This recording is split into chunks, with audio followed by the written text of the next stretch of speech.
Natalia, you there?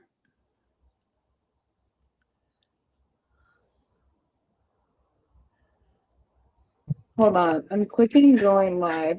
It's processing for whatever reason. I'm not sure it's because we have a lot of outlets. Oh, that's probably is the reason.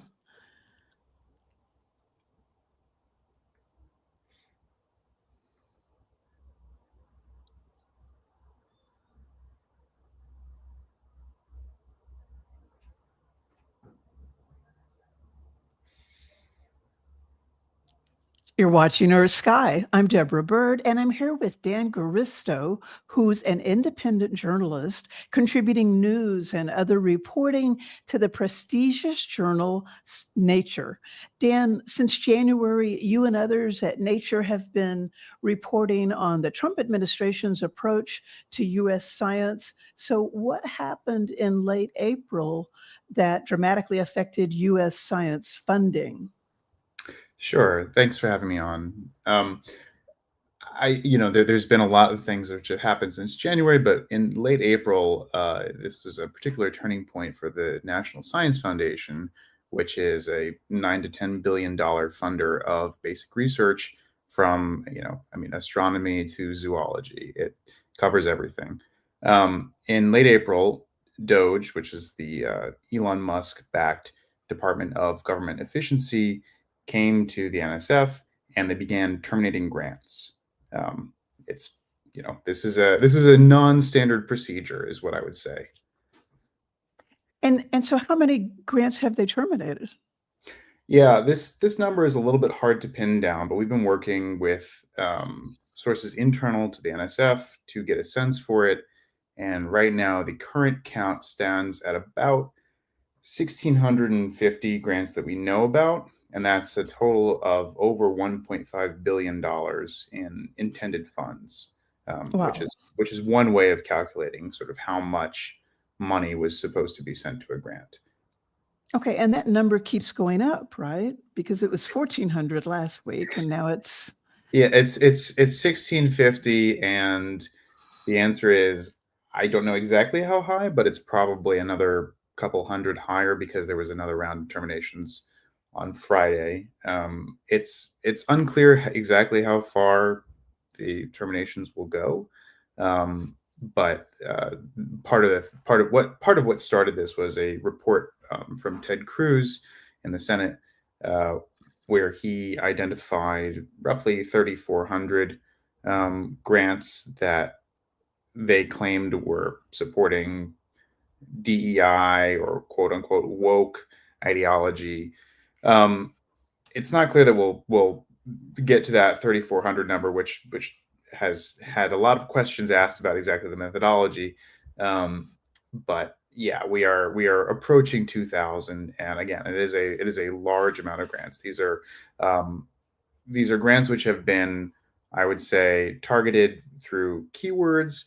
And also more recently, there were roughly 200 grants from Harvard, which were seemingly only targeted because they were from Harvard. And this is part of a government-wide targeting of Harvard. But I should note that the kind of the makeup of those grants is very different than the makeup of the grants which have previously been targeted at the NSF. okay. And so they're using keywords. Like, what would be an example of some of the keywords?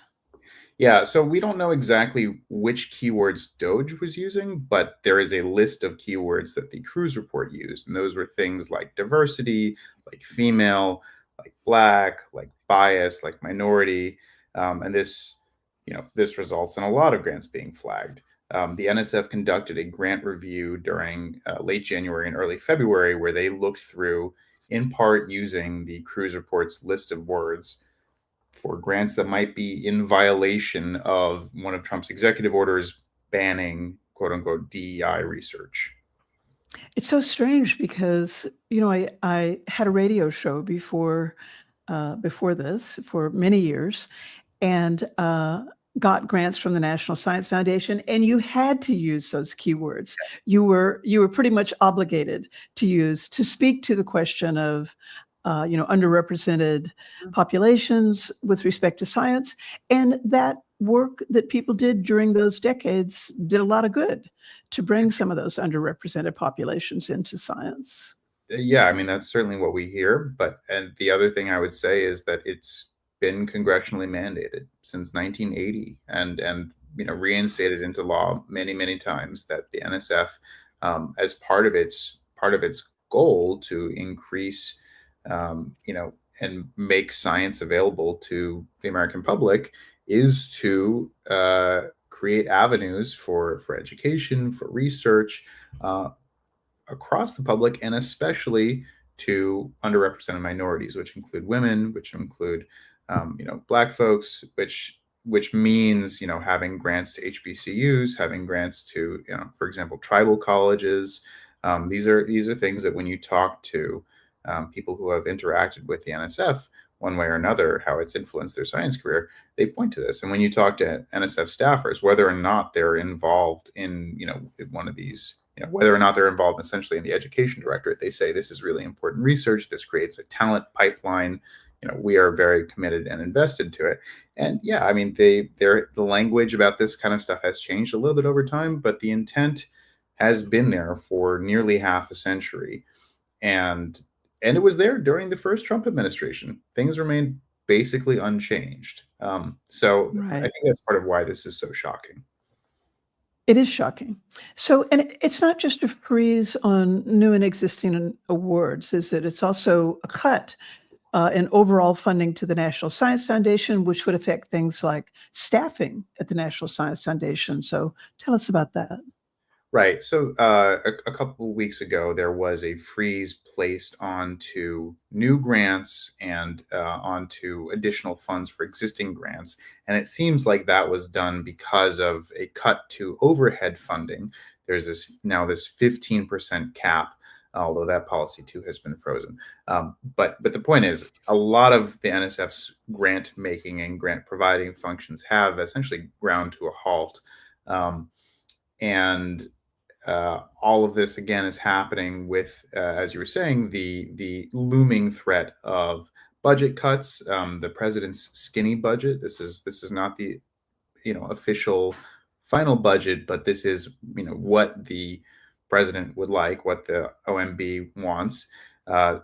Suggests a 56% cut to NSF's budget. That's $5 billion, from $9 billion to $4 billion, and it's not clear exactly how large the reduction in NSF staffing would be. There is roughly 1,500, 1,600 employees, but it could be as much as a 50% reduction in force, and that would be, it would gut the agency essentially. And it's very difficult to see how the agency responds and continues to perform, even in the places where the Trump administration has indicated that it would like the agency to perform, namely high performance computing, AI, quantum science, these kinds of things, which they have indicated that they would like to see supported.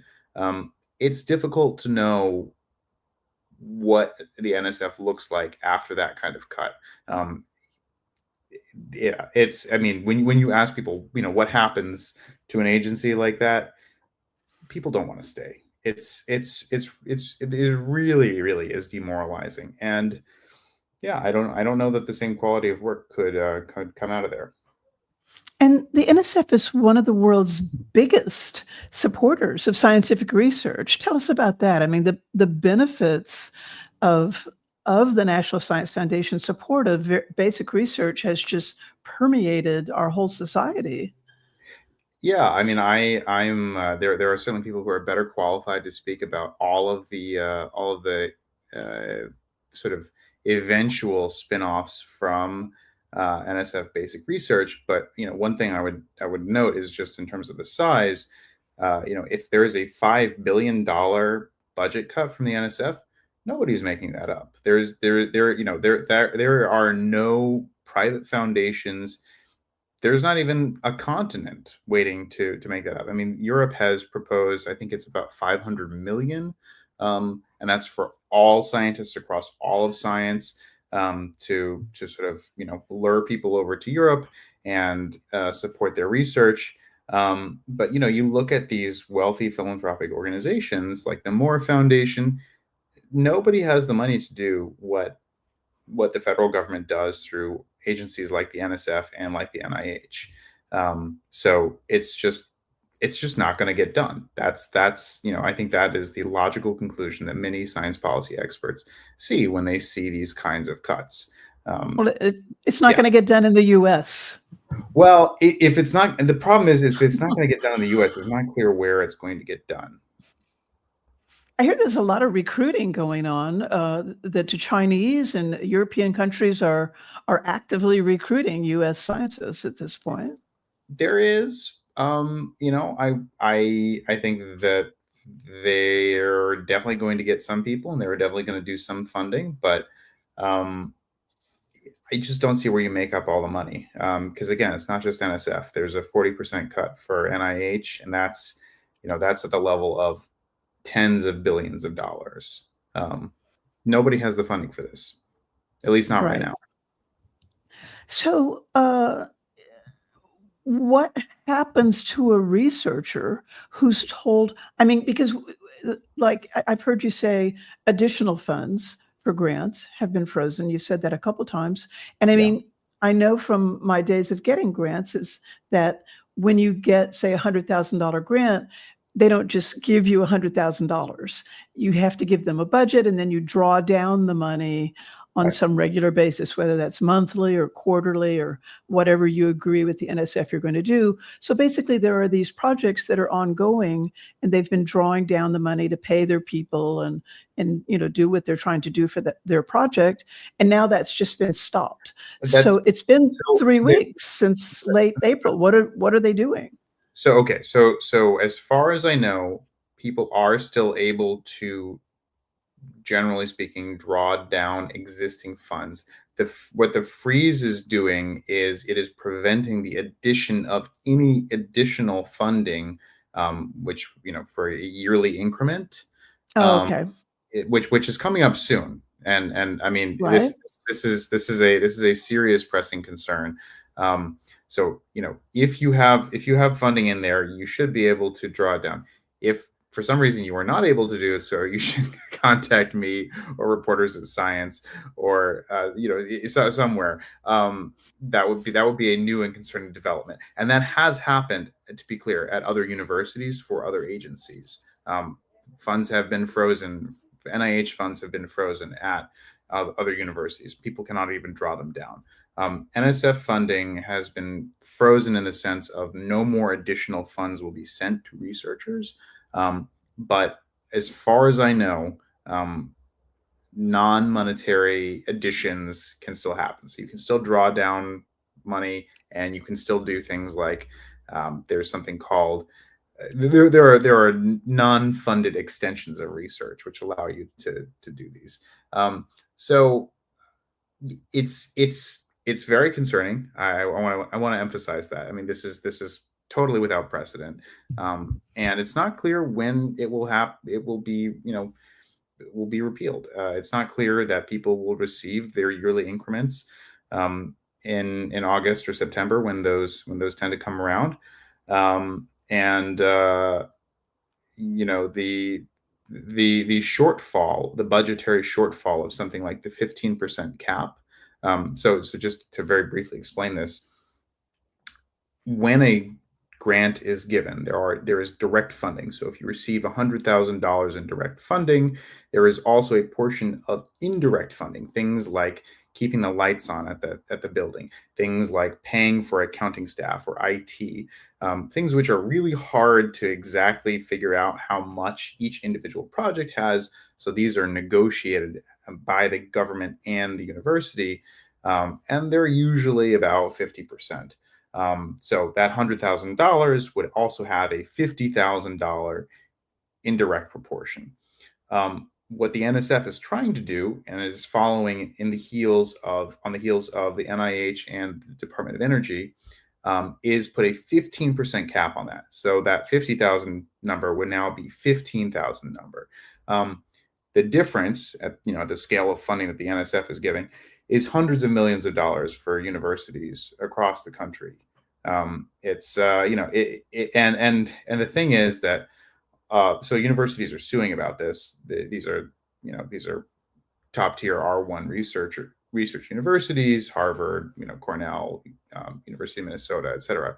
But sometimes the people who actually be hit hardest by this are the universities which have the least resources, because they really can't afford to keep the lights on if they're not getting this kind of overhead funding. Harvard at least has an endowment that it can draw into for some amount of time to keep the lights on. But yeah, I mean, these cuts are really, really quite substantial. And so, there are a lot of things happening with the NSF and science policy right now. There are a lot of ways in which researchers are being impacted. So it's sort of, it's sort of difficult to point to any one thing as like, this is the biggest threat.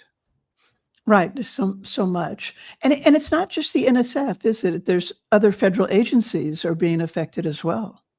Yeah, I mean, my colleague Alex Witze knows more about this, but NASA's science arm, for example, is looking at really substantial multi-billion-dollar cuts.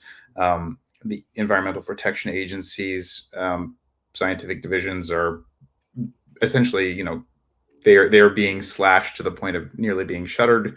There are a lot of things happening. There's a list that the American Geophysical Union compiled, where it's just a chart of numbers in the red, deep into the red, 20%, 30%, 40%, 50% cuts for all of these science agencies. And again, there is this really strong irony, which is that Trump has repeatedly said, and his administration has repeatedly put out, this is going to be a renaissance for American science. It's going to be a golden age. They have used this phrase repeatedly, a golden age for American science.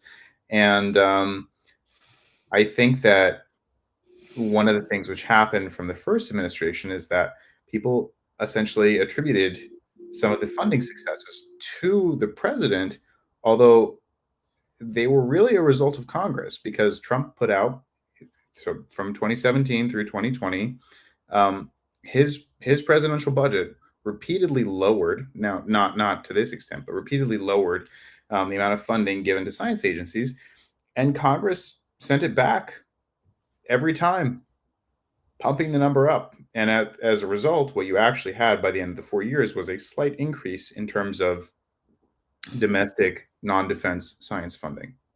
And do you think that can happen again? I mean, do you think Congress could step in here and it's different Congress now than it was? It's a very different Congress, and I think that's what a lot of people who are watching, who have much more experience covering Congress than I do, are wary about. Many of the members are new, have been elected since 2016. And so it's a very different composition, and they have a very different relationship with the executive branch. Many people have, commented that they are not exercising some of their constitutional powers and oversight. But on the other hand, there was a recent setback in, just the ability to. They're passing this very large bill, and it's been stopped in committee. It's unclear exactly what will happen in Congress, but I wouldn't be surprised if there was some pushback to the level of the cuts. I think there will be cuts, but it's not clear how much. And do you think privatization can replace some of this federally funded science? I want to mention astronomy, because I have to wonder what private company will ever want to fund astronomy. Yeah, this is sort of the rub, right? Where you have some things where you could where you see some some real conceivable profit from the science. I mean, there is now, in fact, recently a very successful and interesting new division of which is this is the TIP sorry, it's a new directorate, the TIP directorate, and they are focused on essentially doing applied work, bringing interesting new technologies from the fundamental sphere into the commercial sphere. And one could imagine that those things, things like wearable electronics, these things are commercializable. There is a large industry interest in that. Measuring the light from quasars, keeping track of Mercury's movement, and continuing to test general relativity, getting samples from Mars. These are not things which you can really recoup the investment on, at least in a short time scale. 20 years, right?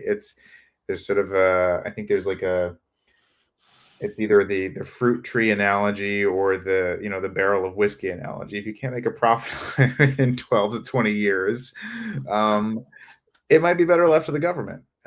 So I think that there's, and this is not a radical left opinion. This is something where you talk to people from a lot of political stripes. Anybody who has experience studying these kinds of things at a sort of economic level, just leave it to somebody who doesn't need to make money from it. And I think that's particularly the case with astronomy.